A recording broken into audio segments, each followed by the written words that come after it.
ఇప్పుడు మనం పరాగ సంపర్కము అనేటటువంటి ఒక పాఠం గురించి చెప్పుకుందాం. పరాగ సంపర్కము అంటే పరాగకోశములోని పరాగ రేణువులు కీలాగ్రాన్ని చేరడాన్ని పరాగ సంపర్కము అని చెప్తాం. దీన్ని ఇంగ్లీష్లో పాలినేషన్ అని చెప్పుకుంటాం. అయితే ఈ పుష్పించేటటువంటి మొక్కల్లో ఫలదీకరణ జరగటానికి తప్పనిసరిగా పరాగ సంపర్కం జరిగి తీరాలి. మరైతే ఆవృత బీజాల్లో అండాలు, అండాశయం లోపల అంతర్గతంగా సమృతంగా ఉండటం వలన పరాగ రేణువులు కీలాగ్రం పైన పడతాయి. ఇటువంటి పరాగ సంపర్కాన్ని పరోక్ష పరాగ సంపర్కము లేదా ఇండైరెక్ట్ పాలినేషన్ అని చెప్పుకుంటాం. మరైతే వికృతి బీజాల్లో అండాశయము, కీలము, కీలాగ్రము లోపిస్తాయి. కాబట్టి అందులో అండాలనేవి నగ్నంగా అమరి ఉంటాయి అని చెప్పుకున్నాం. మరి అటువంటి మొక్కలో జరిగేటటువంటి పరాగ సంపర్కాన్ని ప్రత్యక్ష పరాగ సంపర్కము అని చెప్తాం. ఈ వివృతి బీజాల్లో పరాగ రేణువులు అనేవి డైరెక్ట్గా వచ్చి అండాన్ని చేరతాయి. కాబట్టి దాన్ని ప్రత్యక్ష పరాగ సంపర్కము లేదా డైరెక్ట్ పోలినేషన్ అని చెప్పుకుంటాం. ఆవృతి బీజాల్లోని మరి పరాగ సంపర్కాన్ని రెండు రకాలుగా విభజించవచ్చని చెప్పుకున్నాం. అందులో ఒకటి ఆత్మ పరాగ సంపర్కము, సెల్ఫ్ పోలినేషన్ అని చెప్పుకుంటాం. పరపరాగ సంపర్కము, క్రాస్ పోలినేషన్ అని చెప్పుకుంటాం. ఆత్మ పరాగ సంపర్కము అంటే ఒక పుష్పములోని పరాగకోశములో గల పరాగ రేణువులు అదే పుష్పములోని కీలాగ్రం మీద పడటాన్ని ఆత్మ పరాగ సంపర్కము లేదా ఆటోగమి అని కూడా చెప్పుకుంటాం. ఈ ఆత్మ పరాగ సంపర్కం అనేది ద్విలింగ పుష్పాల్లో మాత్రమే జరగటానికి ఆస్కారం ఉంది అని చెప్పుకుంటాం. అయితే ఇది సంవృత సంయోగ పుష్పాలు, వివృత సంయోగ పుష్పాలు రెండింటిలో కూడా జరుగుతుందని కూడా చెప్పుకుంటాం. మరి సంవృత సంయోగ పుష్పాలు అంటే ఎల్లప్పుడూ వికసించని పుష్పాలు. అటువంటి పుష్పాల్లో జరిగేటటువంటి పరాగ సంపర్కాన్ని సంవృత సంయోగము అని చెప్పుకోవచ్చు. వికసించేటటువంటి పుష్పాలని వివృత సంయోగ పుష్పాలు అని చెప్పుకుంటాం. ఈ పుష్పాల్లో జరిగేటటువంటి పరాగ సంపర్కాన్ని వివృత సంయోగము అని చెప్పుకుంటాం. మరి సెల్ఫ్ పోలినేషన్ గురించి చెప్పుకున్నాం. నెక్స్ట్ ఏంటంటే పరాగ సంపర్కములో రెండోది పరపరాగ సంపర్కము. ఒక పుష్పములోని పరాగ కోశములో గల పరాగ రేణువులు అదే జాతికి చెందిన వేరొక పుష్పం యొక్క కీలాగ్రాన్ని చేరడాన్ని పరపరాగ సంపర్కము లేదా దాన్ని అల్లోగమి అని కూడా చెప్పుకోవచ్చు. ఈ పరపరాగ సంపర్కం అనేది వివృత సంయోగ పుష్పాల్లో జరుగుతుందని కూడా చెప్తాం. మరి ఈ పరపరాగ సంపర్కం అనేది రెండు రకాలుగా గుర్తించవచ్చండి. ఒకటి ఏకవృక్ష పరపరాగ సంపర్కము, గైటనోగమి అని చెప్తాం. భిన్న వృక్ష పరపరాగ సంపర్కము, జీనోగమి అని చెప్తాం. ఏకవృక్ష పరపరాగ సంపర్కము అంటే ఈ పరాగ సంపర్కము ఒకే మొక్కపై ఉన్నటువంటి రెండు పుష్పాల మధ్య జరుగుతుంది. అంటే ఒక పుష్పంలోని పరాగ రేణువులు అదే మొక్కపై ఉన్న వేరొక పుష్ప కీలాగ్రం మీద పడతాయి. కాబట్టి దీన్ని ఏకవృక్ష లేక గైటినోగమి అని కూడా చెప్పుకుంటాం. రెండోది భిన్న వృక్ష పరపరాగ సంపర్కం. దీన్ని జీనోగమి అని చెప్పుకుంటాం. ఒకే మొక్క మీద ఉన్న పుష్పాల్లోని పరాగ రేణువులు అదే జాతికి చెందిన వేరొక మొక్కపై ఉన్న పుష్ప కీలాగ్రం మీద పడటాన్ని భిన్న వృక్ష పరపరాగ సంపర్కము అని కూడా చెప్పుకుంటాం. అయితే మొక్కలకి ఆత్మ పరాగ సంపర్కం కంటే పరపరాగ సంపర్కమే ఉపయుక్తంగా ఉంటుంది అని చెప్పుకోవచ్చు. మరి కాబట్టి ఆవృత బీజాల్లో అనేక పుష్పాలు ద్విలింగకాలు అయినప్పటికీ కూడా అవి ఆత్మపరాగ సంపర్కాన్ని నిరోధించి పరపరాగ సంపర్కాన్ని మాత్రమే జరుపుకుంటాయి అని చెప్తాం. సో ఇది మొత్తం పరాగ సంపర్కం యొక్క ఇంట్రడక్షన్ అండి. తర్వాత చాలా ఇంపార్టెంట్ క్వశ్చన్. సో పరపరాగ సంపర్కం సిద్ధించేటటువంటి పరిస్థితులు. సో ఈ పరపరాగ సంపర్కం సిద్ధించే పరిస్థితులు లేక పద్ధతులు ఏంటి అంటే ఏకలింగత్వము, భిన్నకాలిక పక్వత, హెర్కోగమి, భిన్నకీలత, ఆత్మవంజత్వము, పుప్పొడి పూర్వ శక్మత అని చెప్పుకుంటాం. అందులో మొదటిది ఏకలింగత్వము అని చెప్తాం. అంటే కొన్ని జాతుల పుష్పాల్లో ఆవశ్యక అంగాల్లో ఏదో ఒకటి మాత్రమే ఉంటుంది. సో ఇక్కడ ఆవశ్యక అంగాలు అంటే కేసరావళి, అండకోశము. సో కాబట్టి వీటిని ఏకలింగక పుష్పాలు అని కూడా చెప్పుకుంటాం. సో ఈ విధమైనటువంటి ఏకలింగక పుష్పాలని ఉత్పత్తి చేయటాన్ని ఏకలింగత్వము అని కూడా చెప్పుకోవచ్చు. అయితే ఇక్కడ కొన్ని మొక్కలు కేవలం పురుష పుష్పాలను, మరికొన్ని మొక్కలు కేవలం స్త్రీ పుష్పాలను మాత్రమే ఏర్పరుస్తాయి. మరి అటువంటి ఏకలింగక పుష్పాల్లో తప్పనిసరిగా పరపరాగ సంపర్కమే జరుగుతుంది. సో ఎగ్జాంపుల్ ఏంటి అంటే వాలిస్నేరియా అని కూడా మనం చెప్పుకోవచ్చండి. రెండోది భిన్నకాలిక పక్వత. ద్విలింగ పుష్పాల్లో ఆత్మపరాగ సంపర్కాన్ని నిరోధించి పరపరాగ సంపర్కాన్ని ప్రోత్సహించే యాంత్రికాల్లో భిన్నకాలిక పక్వత ఒకటని మనం చెప్పుకోవచ్చండి. దీనిలో ద్విలింగ పుష్పాల్లో ఉన్న కేసరావళి, అండకోశము. సో కేసరావళి అంటే పురుష ప్రత్యుత్పత్తి అవయవం, అండకోశము అంటే స్త్రీ ప్రత్యుత్పత్తి అవయవం. ఈ రెండు కూడా వేరు సమయాల్లో పక్వానికి వస్తాయి. సో కేసరావళి, అండకోశం వేరు సమయాల్లో పక్వానికి వచ్చేటటువంటి విధానాన్ని ఆధారంగా చేసుకొని భిన్నకాలిక పక్వత అనేది రెండు రకాలుగా ఉంటుందండి. పుంభాగ ప్రథమోత్పత్తి, దాన్ని ప్రోటాన్రీ అని చెప్పుకుంటాం. స్త్రీభాగ ప్రథమోత్పత్తి ప్రోటోగనీ అని చెప్పుకుంటాం. పుంభాగ ప్రథమోత్పత్తి అంటే ద్విలింగ పుష్పాల్లో అండకోశం కంటే కూడా కేసరావళి ముందుగా పక్వానికి వస్తే దాన్ని పుంభాగ ప్రథమోత్పత్తి అని చెప్తాం. అయితే ఇక్కడ అండకోశం పక్వానికి వచ్చే సమయానికి కేసరాల్లోని పుప్పొడి పూర్తిగా ఏమవుతుందనంటే రాలిపోతుంది. సో కాబట్టి అక్కడ తప్పనిసరిగా ఆత్మపరాగ సంపర్కం జరిగేటటువంటి వీలనేది ఉండదు. సో తప్పనిసరిగా అక్కడ పరపరాగ సంపర్కం మాత్రమే జరుగుతుంది. ఫర్ ఎగ్జాంపుల్ హీలియాంథస్ అని చెప్పుకోవచ్చు, గ్యాసిపియం చెప్పుకోవచ్చు. రెండోది స్త్రీభాగ ప్రథమోత్పత్తి, దాన్ని మనం ప్రోటోగనీ అని కూడా చెప్పుకోవడం జరిగింది. ఏంటి స్త్రీభాగ ప్రథమోత్పత్తి అంటే సో ఇక్కడ ద్విలింగ పుష్పాల్లో కేసరాల కంటే కూడా అండకోశం ముందుగా పక్వానికి వస్తుంది. సో కాబట్టి దాన్ని ప్రోటోగనీ అని కూడా చెప్పుకోవడం జరిగింది.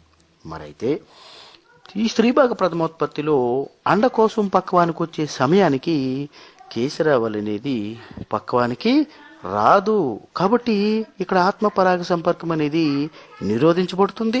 సో నిరోధించబడి తప్పనిసరిగా అక్కడ పరపరాగ సంపర్కం జరుగుతుంది అని చెప్తాం. ఉదాహరణకి సోలానం అని చెప్పుకోవచ్చు. సో అది భిన్నకాలిక పక్వత. మూడోది ఏంటంటే హెర్కోగమి అని చెప్పుకుంటామండి. సో ఏంటి హెర్కోగమి అంటే ద్విలింగ పుష్పాల్లో స్త్రీ పురుష ప్రత్యుత్పత్తి అవయవాలు అనేవి వేరు స్థానాల్లో అమరి ఉండటం. దీనివల్ల ప్రత్యుత్పత్తి అంగాలు ఒకేసారి పక్వానికి వచ్చినప్పటికీ అక్కడ ఆత్మపరాగ సంపర్కం అనేది జరగదు, లేక ఆత్మపరాగ సంపర్కం అనేది నిరోధించబడుతుంది అని చెప్పుకుంటాం. అయితే కొన్ని పుష్పాల్లో కీలాగ్రాలు కేసరాల కంటే ఎత్తుగా ఉంటాయి. ఉదాహరణకి హైబిస్కస్ అని చెప్పుకోవచ్చు. మరికొన్ని పుష్పాల్లో కీలాగ్రాలు కేసరాలకి వ్యతిరేక దిశలో వంగి ఉంటాయి. ఉదాహరణకి గ్లోరియోసా సూపర్బా అని మనం చెప్పుకోవచ్చండి. నాలుగోది భిన్నకాలిక పక్వత అని చెప్తాం. అంటే ఒకే జాతి మొక్కల పుష్పాల్లో కీలాలనేవి వేరు ఎత్తుల్లో ఉంటాయి. సో కాబట్టి దాన్ని భిన్నకీలత అని చెప్తాం. ఈ భిన్నకీలత అనేది రెండు రకాలుగా ఉంటుంది. ఒకటి ద్విభిన్న కీలత, రెండు త్రిభిన్న కీలత.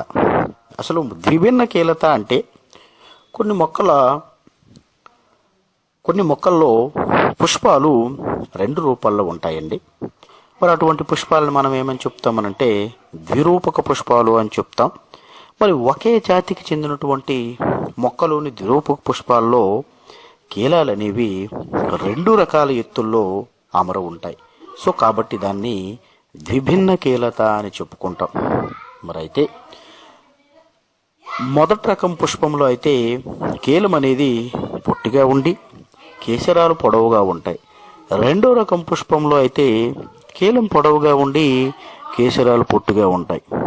కాబట్టి ఈ విధంగా మొక్కల్లో రెండు రకాలైనటువంటి పుష్పాలు ఉన్నప్పుడు సమానమైనటువంటి ఎత్తుగల కేసరావళి కీలాల ఉన్న పుష్పాల మధ్యనే ఇక్కడ పరపరాగ సంపర్కం అనేది జరుగుతుంది. సో ఈ ద్విరూపక పుష్పాలు భిన్నకాలిక పక్వతను కూడా చూపిస్తాయి అని చెప్పుకుంటాం. ఉదాహరణకి చూసుకుంటే ప్రిమ్యూల్ అని చెప్పుకోవచ్చు, ఓల్డెన్ లాండి అని చెప్పుకోవచ్చు. రెండోది భిన్న కీలతలో త్రిభిన్న కీలత అని చెప్పుకుంటామండి. త్రిభిన్న కీలత అంటే కొన్ని మొక్కల్లో మూడు రకాల పుష్పాలు ఉంటాయండి. అటువంటి పుష్పాలని త్రిరూపక పుష్పాలు అని చెప్పుకుంటాం. వీటిలో కీలాలు, కేసరాలు మూడు రకాల ఎత్తుల్లో అమరు ఉంటాయి. అంటే పొట్టి, పొడవు, మధ్యస్థం అని చెప్పుకుంటాం. సో ఈ విధంగా మూడు రకాలైనటువంటి ఎత్తుల్లో కీలాలు ఉండటాన్ని త్రిభిన్న కీలత అని చెప్పుకుంటాం. ఉదాహరణకి లైత్రం చెప్పుకోవచ్చు, మరికొన్ని ఆక్సాలిస్ జాతులను కూడా మనం చెప్పుకోవచ్చండి. అది త్రిభిన్న కీలత. సో టోటల్గా భిన్న కీలత అని చెప్తాం. ఐదోది ఆత్మవంజత్వం, అంటే దీని ఇంగ్లీష్లో సెల్ఫ్ స్టెరిలిటీ అని చెప్పుకుంటామండి. కొన్ని ద్విలింగ పుష్పాల్లో పరాగరేణువులు అదే పుష్ప కీలాగ్రం మీద పడినప్పుడు మొలకెత్తలేవు. దీన్ని ఆత్మవంజత్వం అని కూడా చెప్పుకుంటాం. కానీ అవే పరాగరేణువులు వేరొక పుష్ప కీలాగ్రం మీద పడినప్పుడు మొలకెత్తుతాయి. సో ఉదాహరణకి చూసినట్లయితే అబటిలాన్ ప్యాసిఫ్లోర్ అని ఎగ్జాంపుల్గా చెప్పుకోవచ్చు. అయితే మరికొన్ని మొక్కల్లో ఆత్మపరాగ సంపర్కం జరిగితే పుష్పం అనేది పూర్తిగా వడిలిపోతుంది. సో దీనికి కారణం ఏమిటి అంటే అందులో ఉండేటటువంటి పరాగరేణువులు విషతుల్యమై ఉంటాయి. కాబట్టి అవి పుష్పాన్ని వడలిపోయేలాగా చేస్తాయండి. సో వాటికి ఎగ్జాంపుల్ ఏంటి అంటే ఆర్కిడ్ని మనం చెప్పుకోవచ్చు. అదేవిధంగా ఆరోది పరపరాగ సంపర్కం సిద్ధించే పరిస్థితుల్లో పుప్పొడి పూర్వశక్మత. ఏంటి పుప్పొడి పూర్వశక్మత అంటే కొన్ని మొక్కల్లో పరపరాగ సంపర్కం ద్వారా అదే పుష్పములోని పరాగరేణువులు అదే జాతికి చెందిన వేరొక పుష్పములోని పరాగరేణువులు ఒకేసారి వచ్చి కీలాగ్రాన్ని చేరాయండి. అటువంటి సందర్భంలో వేరొక పుష్పము నుంచి వచ్చిన పరాగరేణువులు అదే పుష్పము నుంచి వచ్చిన పరాగరేణువుల కంటే ముందుగా మొలకెత్తి ఫలదీకరణ అనేది జరుపుతాయి. కాబట్టి దీన్ని మనం పరఫలదీకరణ అని కూడా చెప్పుకోవచ్చు. అంటే సో ఇక్కడ పుప్పొడి పూర్వశక్మతలో వేరొక పుష్పము నుంచి వచ్చిన పరాగరేణువులు ముందుగా మొలకెత్తుతాయి. సో కాబట్టి దీన్ని పుప్పొడి పూర్వశక్మత అని కూడా చెప్పుకోవడం జరిగింది. ఉదాహరణకి డాలికస్ని చెప్పుకోవచ్చండి. అవి పరపరాగ సంపర్కం సిద్ధించేటటువంటి పరిస్థితులు. నెక్స్ట్ టాపిక్ ఏంటంటే ఆత్మపరాగ సంపర్కం సిద్ధించేటటువంటి పరిస్థితులు. ఇవి 4 ఉంటాయండి. సో ఒకటి ఏకకాల పక్వత, 2 పుష్పభాగాల చలనం, 3 భద్రతా యాంత్రికం, 4 సంవృత సంయోగము అని చెప్తాం. అందులో మొదటిది ఏకకాల పక్వత. అంటే పరపరాగ సంపర్కం తప్పకుండా జరిగే విధంగా చాలా మొక్కల్లో ద్విలింగ పుష్పాలు ఉంటాయి. కాబట్టి వీటిలో కేసరాలు అండకోశం ఏకకాలంలో పక్వస్థితికి వచ్చాయి అనుకోండి. అవి ఆత్మ పరాగ సంపర్కాన్ని జరుపుకోగలుగుతాయి. ఉదాహరణకి కాల్దాన్ చెప్పుకోవచ్చు, రానన్క్యూలస్ని చెప్పుకోవచ్చు. అయితే వీటిలో పుష్పాలు నిలువుగా ఉంటాయి. ఈ పుష్పాల్లో వర్షపు నీటి బిందువులు నిలుస్తాయండి. సో ఇలా ఉండడం వల్ల పరాగకోశాల నుంచి విడుదలైనటువంటి పరాగ రేణువులు ఆ నీటి మీద తేలుతూ కీలాగ్రాన్ని చేరతాయి. కాబట్టి దాన్ని ఏకకాల పక్వత అని కూడా చెప్పుకోవచ్చు. రెండోది పుష్ప భాగాల చలనము అని చెప్తామండి. అంటే పుష్ప విన్యాసాలు గాలి వలన కదిలినప్పుడు పరాగ రేణువులు అదే పుష్ప కీలాగ్రంపై పడి ఆత్మ పరాగ సంపర్కం జరగవచ్చు.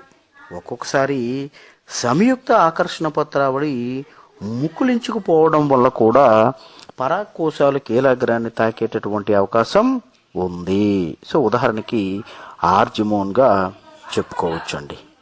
మూడోది భద్రతా యాంత్రికము అని చెప్తామండి.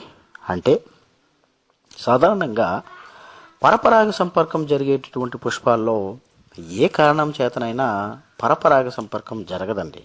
సో పరపరాగ సంపర్కం జరగకపోవడం వలన అవి ఆత్మ పరాగ సంపర్కాన్ని జరుపుకుంటాయి. దీన్ని మనం భద్రతా యాంత్రికము అని కూడా చెప్పుకోవచ్చు. అయితే భద్రతా యాంత్రికాన్ని ఉదాహరణగా మనం హీలియాంథస్ని చెప్పుకోవచ్చండి. ఆస్టరేసి కుటుంబం పుష్పకాల్లో పుంబాగ ప్రథమోత్పత్తి అనేది ఉంటుంది. వీటిలో పరపరాగ సంపర్కం సిద్ధిస్తే కీలాగ్ర తమ్మెలు కిందన ఉండే కేశాల మీదకు, ఆకర్షణ పత్రాల మీదకు, లేకపోతే కేసరాల మీదకు వంగి పరాగ రేణువుల్ని స్వీకరిస్తాయి. సో కాబట్టి అక్కడ ఆత్మ పరాగ సంపర్కం తప్పనిసరిగా జరుగుతుంది. సో అది భద్రతా యాంత్రికం. నాలుగోది సమృత సంయోగం. ఎల్లప్పుడూ వికసించని పుష్పాలను సమృత సంయోగ పుష్పాలు అని చెప్పుకుంటాం. మరి సమృత సంయోగ పుష్పాల్లో జరిగేటటువంటి పరాగ సంపర్కాన్ని సమృత సంయోగము లేక క్లీస్టోగమి అని కూడా చెప్పుకోవచ్చండి.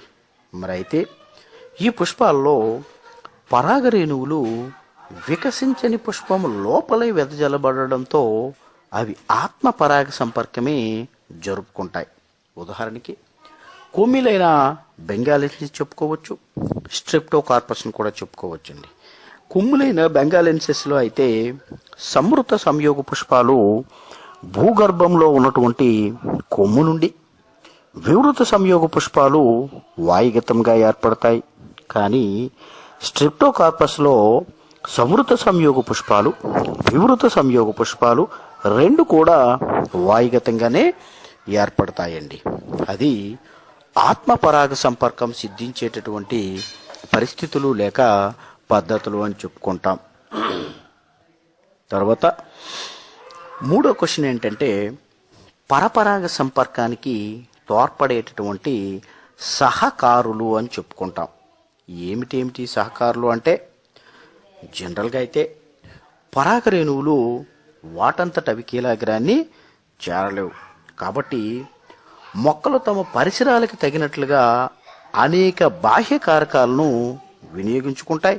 సో వినియోగించుకొని పరాగ సంపర్కం జరుపుకుంటాయి. అయితే ఇక్కడ పుష్ప నిర్మాణానికి సహకారికి మధ్య ఉండేటటువంటి సంబంధాన్ని తెలియజేయడాన్ని పరాగ సంపర్క యాంత్రికము అని చెప్పుకుంటాం. పరాగ సంపర్కం జరగడానికి రెండు రకాల సహకారకాలు అనేవి తోడ్పడతాయి అని చెప్తామండి.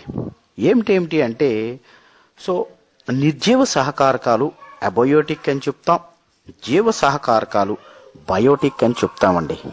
అయితే ఇందులో అబయోటిక్ లేక నిర్జీవ సహకారకాలు గాలి, నీరు అని చెప్పుకుంటాం. జీవ సహకారకాలు అంటే పక్షులు, గెబ్బిలాలు, కీటకాలు, నత్తలు మొదలైన వాటిని మనం చెప్పుకోవచ్చండి. అయితే మొదటగా నిర్జీవ సహకారాల గురించి చెప్పుకుందాం. సో అందులో మొదటిది గాలి, నీరు. సో గాలి వల్ల పరాగ సంపర్కం కానీ జరిగితే దాన్ని వాయు పరాగ సంపర్కము, ఇంగ్లీష్లో యానిమోఫిలి అని కూడా చెప్పుకుంటాము అండి. ఉదాహరణకి వరైజా సటైవ్ అని చెప్పుకోవచ్చు. రెండోది జల పరాగ సంపర్కము, అంటే నీటి ద్వారా జరిగేటటువంటి పరాగ సంపర్కం. ఇది ఎక్కువగా నీటి మొక్కల్లోనే జరుగుతుందండి. మరి జలపరాగ సంపర్కం అనేది రెండు రకాలుగా జరుగుతుంది. ఒకటి ఊర్ధ్వ జలపరాగ సంపర్కము, రెండు అధో జలపరాగ సంపర్కము.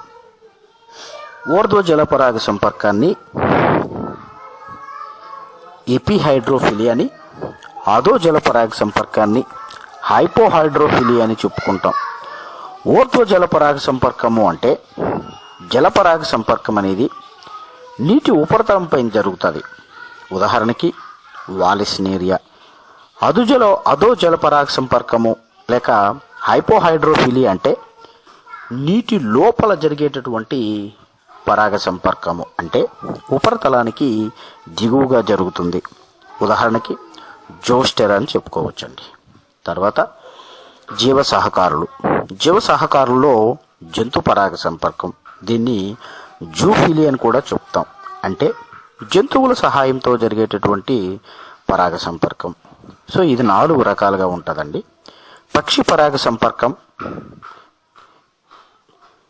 పక్షి పరాగ సంపర్కం ఆర్నిథోఫిలి అని చెప్తాం. అంటే పక్షుల ద్వారా జరిగేటటువంటి పరాగ సంపర్కం. ఉదాహరణకి బిగ్నోని అని చెప్పుకోవచ్చు. గబ్బిలాల ద్వారా జరిగే పరాగ సంపర్కాన్ని కీరోప్టెరీ ఫిలి అని చెప్తాం. దీనికి ఎగ్జాంపుల్ కైజీలియా పిన్నేటా. మూడోది కీటక పరాగ సంపర్కం, అంటే యాంటోమోఫిలి అని చెప్తాం. అంటే కీటకాల సహాయంతో జరిగేటటువంటి పరాగ సంపర్కం. దీనికి ఉదాహరణగా సెస్ట్రమ్ నాక్టర్నమ్ అని చెప్పుకోవచ్చు. నాలుగోది మెలకోఫిలి. సో నత్తల ద్వారా జరిగేటటువంటి పరాగ సంపర్కం. ఉదాహరణకి మనం ఆరాయిడ్స్ని చెప్పుకోవచ్చండి. సో ఇది పరాగ సంపర్కానికి తోడ్పడేటటువంటి సహకారులు. పరాగ సంపర్కానికి తోడ్పడేటటువంటి కొన్ని నిర్జీవ జీవ సహకారకాలు అని చెప్పుకుంటాం. సో ఇక్కడతో పరాగ సంపర్కం కంప్లీట్.